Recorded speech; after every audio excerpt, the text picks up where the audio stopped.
பன்னீர் பிடிக்காதுன்னு சொல்றவங்களே ரொம்பவும் கம்மி தான். அதுலயும் ரெஸ்டாரண்ட் ஸ்டைல் பன்னீர்னா யாருக்கு தான் பிடிக்காது? அண்ட் இதுல புரோட்டீனும் அதிகமா இருக்கிறனால மறக்காம சேவ் பண்ணி வச்சுட்டு குழந்தைங்களுக்கு கட்டாயம் செஞ்சு கொடுங்க. பேன்ல மல்லி, ஜீரகம், பெருஞ்சீரகம், நல்ல மிளகு, 2 ஏலக்காய், கூடவே 2 வரமிளகாவும் சேர்த்து நல்லா ட்ரை ரோஸ்ட் பண்ணி ஆற விட்டு பவுடர் பண்ணி வச்சுக்கோங்க. இதோட ஃபுல் டீடைல்ஸ் டிஸ்கிரிப்ஷன்ல கொடுத்துருக்கேன். தென் 10 போல முந்திரி பருப்பும் 1 டீஸ்பூன் கசகசாவும் ஊற வச்சு ஜார்ல சேர்த்துக்கோங்க.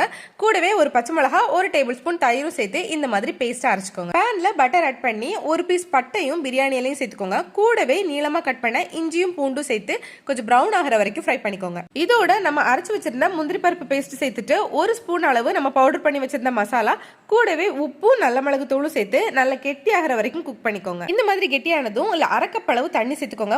100 கிராம் அளவு பன்னீர் கட் பண்ணி சேர்த்துட்டு கொஞ்சமா காஞ்ச வெந்தய கீரை சேர்த்துக்கோங்க. 2 டேபிள் ஸ்பூன் அளவு ஃப்ரெஷ் கிரீமும் ஆட் பண்ணிக்கோங்க. ஃப்ரெஷ் கிரீம் ஆட் பண்றப்பதான் எக்ஸாக்ட் ரெஸ்டாரண்ட் ஸ்டைல் கிடைக்கும். நம்ம பவுடர் பண்ணி வச்சிருந்த மசாலால 1.5 ஸ்பூன் அளவு மசாலா ஆட் பண்ணிட்டு ஃபைனலா மேல 1 கியூப் பட்டர் ஆட் பண்ணிக்கோங்க.